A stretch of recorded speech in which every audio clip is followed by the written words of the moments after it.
The CNN studio lights shone brightly on the two figures sitting across from each other. Alan Dershowitz, the 85-year-old Harvard law professor emeritus and renowned defense attorney, sat on one side. His silver hair was neatly combed, and he wore his trademark round glasses, along with a navy suit and red tie. He leaned forward with the ease of someone accustomed to the camera's gaze and courtroom victories. Across from him was Congresswoman Jasmine Crockett, a 42-year-old former civil rights attorney from Texas. She was in her second term in the House and wore a striking purple blazer. Her braided hair was neatly pulled back, and she sat upright, her expression calm yet determined. The tension between them was clear even before the first question. Originally, the segment had been intended to be a typical discussion about recent Supreme Court decisions. But minutes before the cameras went live, Dershowitz had made a dismissive comment about inexperienced Congress members who didn't understand constitutional law. Though he hadn't named Crockett, the remark was clearly directed at her, as she had been vocal in criticizing his legal stances recently. As the segment began, CNN host Jake Tapper introduced the discussion. Tonight, we're discussing the Supreme Court's controversial ruling on presidential immunity, with two legal experts who have very different views.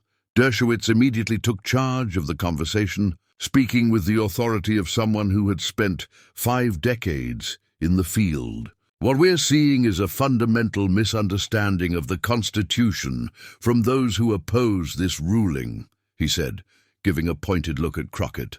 I've been teaching constitutional law since before the Congresswoman was born, and I can tell you the founders intended. But before he could continue, Crockett, refusing to be talked down to, interrupted him with a question that silenced not just Dershowitz, but everyone in the studio. This single question would go viral within minutes, leaving the famed attorney speechless on national television and forever altering their public images. Before revealing what Crockett asked, viewers were prompted to like and subscribe to the channel for more political insights and breaking coverage of Washington's biggest moments. Dershowitz, a prominent figure in legal circles, had spent decades representing high-profile clients like Patty Hearst and O.J. Simpson. His Harvard law credentials and expertise in civil liberties had made him a trusted voice across political lines. Yet his public image had recently been tarnished by his defense of Donald Trump during the first impeachment trial. Still, his impressive credentials were unquestioned. Author of 37 books, emeritus professor at Harvard Law, and a winner of numerous legal awards, Tapper introduced Crockett, who represented a new generation of leadership. She had built her reputation as a civil rights attorney in Texas, defending protesters and fighting voter suppression. After serving in the Texas state legislature, she'd been elected to Congress, where she quickly gained prominence on the Judiciary Committee. Tapper emphasized her legal background, a former civil rights attorney and public defender who had handled more than 800 cases. The confrontation was not only about differing opinions on the Supreme Court ruling, but symbolized a larger generational and philosophical divide in America. Established authorities were being challenged by a new wave of leaders who were unwilling to defer to credentials alone.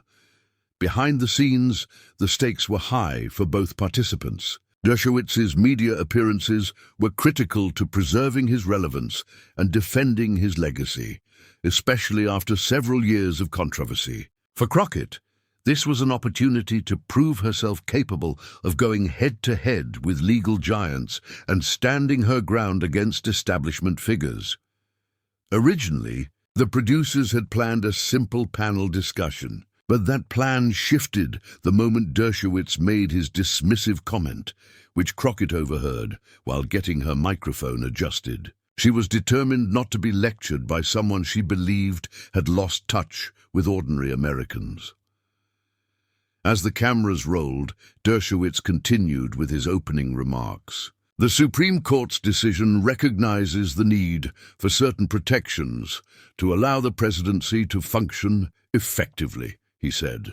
Those who criticize this ruling are prioritizing politics over constitutional principles. Tapper turned to Crockett. Congresswoman, your response? What followed wasn't the usual partisan rebuttal. Crockett, drawing on her courtroom experience, replied with poise. Let's start with facts before opinions, she began. The ruling creates a level of presidential immunity that has no basis in the Constitution. Dershowitz shook his head dismissively. Congresswoman, you're demonstrating the exact misunderstanding of the Constitution I mentioned earlier. Immunity is implicit in Article 2, is it? Crockett asked, raising an eyebrow. I've read Article 2 many times, Professor. The word immunity doesn't appear anywhere. Of course, it doesn't appear explicitly, Dershowitz retorted, his tone slightly condescending. Many constitutional principles aren't explicitly stated. That's why we have 200 years of constitutional interpretation. Like yourself, Crockett interjected. Yes, like myself and many others who have devoted their careers to studying these issues, Dershowitz replied, adjusting his glasses. What's troubling is seeing politicians without substantial legal backgrounds making claims about constitutional law that don't hold up under scrutiny. The tension in the studio grew. Tapper, sensing the moment, stepped back. Professor, are you suggesting the Congresswoman doesn't have the legal background to evaluate this ruling? Dershowitz, leaning in, said, There's a difference between practicing law and understanding constitutional theory. I've taught thousands of students at Harvard and written definitive texts. When I speak on constitutional matters, I'm drawing on that depth of scholarship.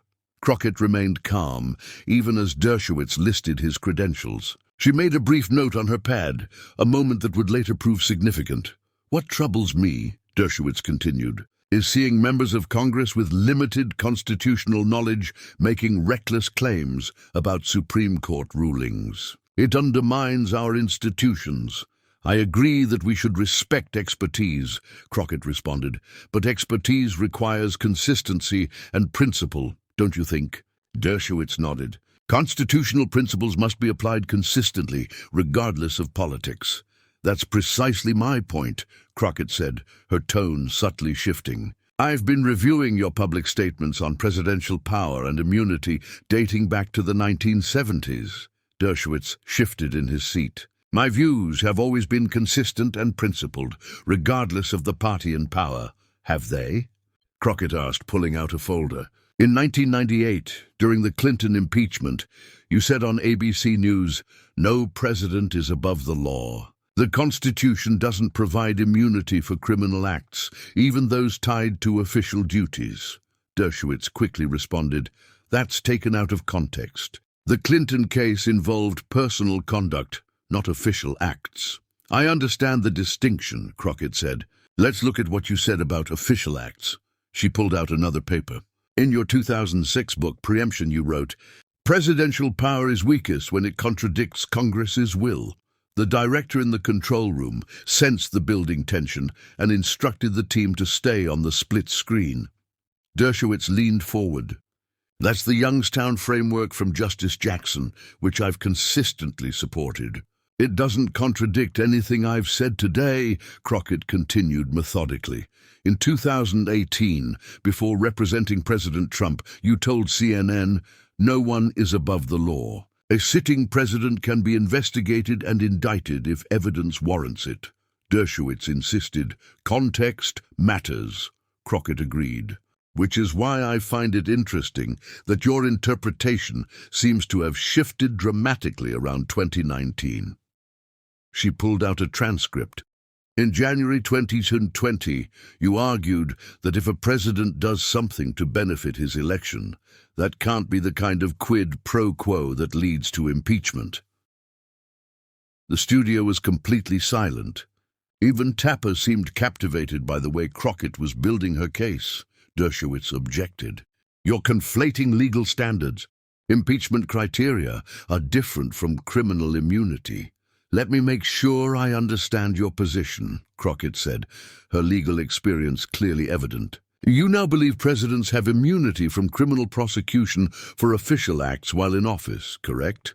"Yes," Dershowitz confirmed. "That's what the Constitution implicitly provides." Crockett nodded. "And who determines what qualifies as an official act?" "Ultimately, the courts," Dershowitz replied. So a president could claim anything as an official act, Crockett pressed, and it would be tied up in courts for years to decide? That's an oversimplification, Dershowitz said defensively. The judicial system has procedures to handle such matters efficiently. Professor, Crockett said, her voice calm but gaining intensity. You've had a long and distinguished career. You've represented clients from Patty Hearst to Jeffrey Epstein.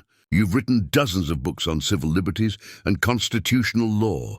Dershowitz nodded, seeming relieved by the acknowledgement of his credentials.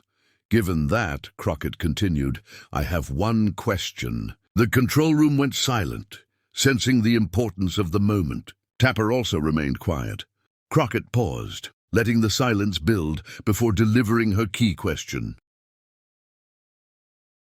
Professor Dershowitz, she began, her voice steady, can you name a single time in your entire 50-year legal career when you've argued that presidential power should be more limited rather than more expansive when it would benefit your client, or align with your personal political preferences? The question hung in the air. For the first time in the segment, Dershowitz seemed truly caught off guard. He opened his mouth to respond, but paused, his eyes briefly darting as he searched for an example from his lengthy career. The silence stretched for 5 seconds, an eternity in television time. Well, there are numerous instances, Dershowitz finally began, but he didn't offer a specific example. Throughout my career, I've been consistent in my constitutional interpretations regardless. That wasn't my question, Crockett interjected, her tone calm but firm. I asked for a specific example where you argued for limiting presidential power when it would have worked against your client or preferred political outcome. Another moment of silence. Dershowitz reached for his water glass, his hand trembling, slightly, a rare sign of uncertainty from a man known for his unshakable confidence. In the Pentagon Papers case, he began. That was about the First Amendment and press freedom, Crockett quickly corrected, not presidential power. I worked during the Nixon administration, he continued, trying to redirect. You weren't representing Nixon, Crockett noted. I am asking about instances where you argued for limiting presidential authority when doing so would have disadvantaged your side. The camera caught Dershowitz's expression changing from confidence to something more unusual for him, uncertainty.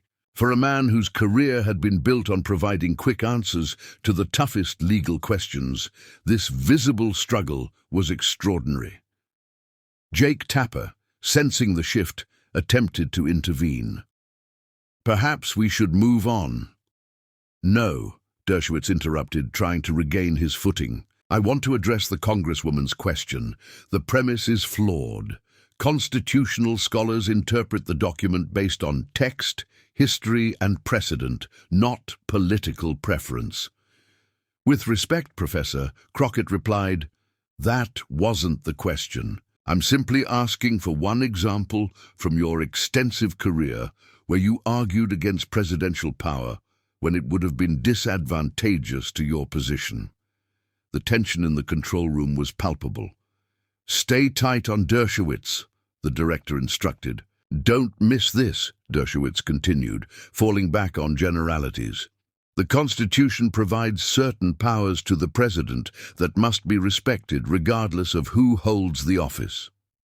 Crockett patiently responded, so you can't provide a single example.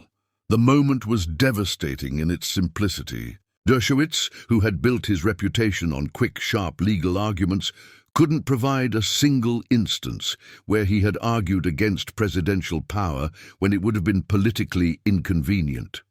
This line of questioning is merely political theater, Dershowitz said, his voice defensive, a rare departure from his usual composed demeanor. It has nothing to do with the constitutional issues at hand. I think it has everything to do with them, Crockett replied calmly, because the Constitution isn't supposed to change its meaning based on who's invoking it or for what purpose. She turned slightly to address the camera. When we discuss constitutional interpretation, We have to ask whether someone is applying principles consistently or conveniently. The American people deserve legal analysis based on consistent principles, not shifting interpretations that always happen to align with personal or political preferences. The moment was perfect political theatre. Dershowitz, the renowned legal scholar who had opined on every major legal controversy for decades, was temporarily speechless, silenced by a straightforward question from a congresswoman he had dismissed just minutes earlier as unqualified. "We need to take a commercial break," Tapper announced, offering a brief respite from the tension. "We'll continue our discussion of presidential immunity when we return." As the cameras cut away, the damage was done. During the 3-minute break, both participants remained in their seats. Dershowitz could be seen flipping through notes, presumably looking for examples to cite when the segment resumed. Crockett sat calmly, reviewing her materials.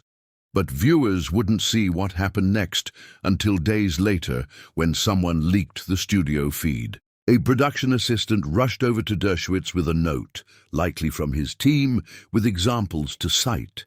The professor quickly scanned it and nodded, regaining some confidence.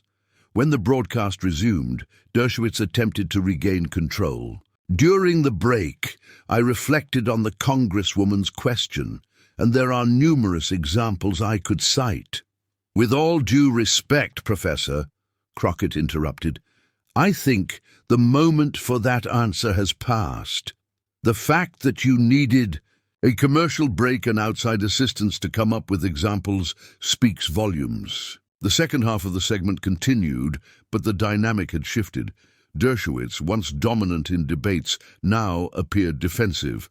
Crockett, on the other hand, remained poised, continuing her evidence-based approach, citing specific constitutional provisions and legal precedents, rather than relying on her own authority. By the time Tapper wrapped up the segment saying, "That's all the time we have for tonight," the outcome was clear. In just under 12 minutes, Jasmine Crockett had done what few had managed in decades of legal and political discourse. She had silenced Alan Dershowitz with a single powerful question that exposed his constitutional interpretations as aligning more with personal and political preferences than consistent legal principles. As the cameras cut away for the final time, Dershowitz quickly removed his microphone and left the set without the usual post-segment pleasantries. Crockett stayed seated, thanking the production staff with the calm demeanor of someone who knew exactly what had just happened and what would happen next. The fallout was swift and explosive. Clips of the exchange spread across social media, with the hashtag #NameOneTime trending nationwide within the hour. The original segment had been viewed over 10 million times on various platforms. Morning shows began booking guests to discuss the moment, which was now being called The Question, a perfect illustration of debates about constitutional interpretation and legal consistency. Legal professors were assigning the clip to their students as a lesson in effective questioning and the importance of principled legal reasoning. A constitutional law professor on MSNBC explained, "What made Crockett's question so devastating was its simplicity. She didn't attack Dershowitz's credentials or intelligence. She simply asked for evidence of consistency in his legal interpretations, and the absence of a ready answer spoke volumes." Conservative media tried to frame the moment differently. Dershowitz was ambushed with a politically motivated question that had nothing to do with constitutional issues, one Fox News commentator argued. But even some conservative legal scholars acknowledged the effectiveness of Crockett's approach. "Whether you agree with her politics or not, that was masterful cross-examination," said a former Republican White House counsel. "She exposed a pattern that many have suspected, but few have been able to demonstrate so clearly." For Dershowitz, the consequences were significant. 3 universities cancelled planned lectures, citing scheduling conflicts. A book tour was quietly postponed. Cable news bookers, once eager to have him on for legal commentary, now sought out other experts. Dershowitz attempted damage control with a lengthy Twitter thread, claiming he had examples of times he had argued for limited presidential power. But online researchers quickly pointed out that each example involved representing a client against a different administration, or when the presidency was held by someone he opposed politically, essentially proving Crockett's point about consistency. His subsequent appearance on a friendly podcast only worsened the situation when he described Crockett's tactics as theatrical rather than substantive, a comment many viewed as dismissive and possibly sexist given her clear command of constitutional law. Meanwhile, Crockett's question catapulted her to a new level of national recognition. Democratic leadership expanded her role on key committees. Invitations to speak at law schools and political events flooded in. Sunday morning shows, which had rarely featured the sophomore representative before, now sought her as a regular guest. A CNN political analyst noted, "What we witnessed wasn't just a viral moment. It was a masterclass in how to effectively challenge established authority without resorting to personal attacks or grandstanding." Crockett emerged not just victorious, but principled. The broader implications reached far beyond the two individuals involved. Law professors and political scientists noted how the exchange highlighted a growing challenge to traditional authority in American discourse. Credentials and experience, once thought sufficient to shield someone from criticism, were no longer enough. This exchange is a microcosm of a generational shift in how authority is established and maintained, explained a media studies professor. Dershowitz represents an era where credentials, Harvard, best-selling books, high-profile cases, created an unquestionable authority. Crockett represents a new approach that values consistency and principle over resume points. Legal organizations began to examine how the moment might impact courtroom strategies. The American Bar Association announced a symposium on consistency in constitutional interpretation. Law school ethics classes added the clip to their curriculum as an example of the importance of intellectual honesty in legal advocacy. Social media reactions reflected the impact on everyday Americans. The Gotta Name One Time challenge became a viral way to test the consistency of public figures' positions, with one popular TikTok showing a teenager asking her conservative father and liberal mother to each name a policy position they held that went against their party's typical stance. The awkward silence that followed, reminiscent of Dershowitz's reaction, went viral. The impact on public perception was undeniable. A flash poll conducted days after the exchange showed Crockett's name. Recognition had surged 24 points nationwide. Meanwhile, Dershowitz's credibility took a significant hit. 2 weeks after the CNN segment, he attempted to reframe the exchange in a Wall Street Journal op-ed. But the response was swift and merciless. Crockett, rather than engaging in a back and forth, simply reposted the original clip with the comment, "The question still stands." Name one time. Perhaps the most lasting impact was on how political debates were conducted. Producers and journalists began training their staff to focus less on gotcha moments and more on questions that tested consistency and principle. What had once been a tactic to catch someone in a factual error or force an extreme statement was now evolving into an effort to reveal whether someone applied the same standards, regardless of political alignment. Months later, in a documentary about changing political communication, both Crockett and Dershowitz reflected on the moment. "It wasn't about embarrassing Professor Dershowitz," Crockett explained. "It was about a principle that should guide all our constitutional discussions: consistency." Dershowitz, while acknowledging the moment, offered his own perspective. "No one can maintain perfect consistency on every issue," he said. "The law evolves, circumstances change, and new precedents emerge. But for millions who watched, The exchange was a clear illustration of how legal and political arguments often work, and how a single, powerful question can sometimes reveal more than hours of debate. As one Harvard law student put it, Dershowitz taught us brilliant legal arguments for decades. But Crockett taught us something perhaps more valuable: how to test whether those arguments are principled or merely convenient. The confrontation, which began with a dismissive comment, had become more than a viral moment. It was now a case study taught in law schools, communication classes, and political science courses across the country. If you found this breakdown of one of politics' most revealing moments informative, don't forget to like and subscribe to the channel. Hit the notification bell to stay updated on our latest political analysis. Leave a comment below with your thoughts on who made the stronger case in this debate. Thanks for watching.